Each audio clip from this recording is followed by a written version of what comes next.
My Forest Description by Zach Lamont. Imprisoned in the depths of the mystical dark forest, I struggled to figure out what was happening. I could hear the surprisingly faint sound of several planes go by like honeybees flying back to their highly protected hive. As I strolled lethargically through the vast forest, I crept over to the trees and started to feel its bark.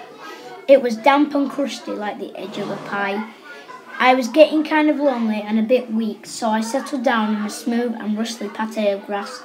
Suddenly, as I sat down, I felt flustered, and it felt like my body was being taken over by a strange source of magic.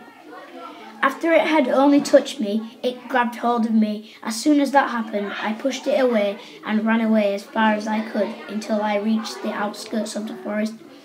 I climbed a tree as high as I could until I reached the top. Now I thought I was king of the forest, towering over everything all around me. I felt over the moon when I reached the top. I didn't want to come down from the tree, but my glory days were over because the magic came back and pushed me off the tree like a jockey on a horse. As I fell, I hit a stick.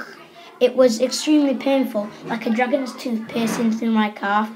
I had to get out of this extremely terrestrial forest, otherwise my wound would get infected and I might die. Suddenly I saw an opening like a crack in some curtains.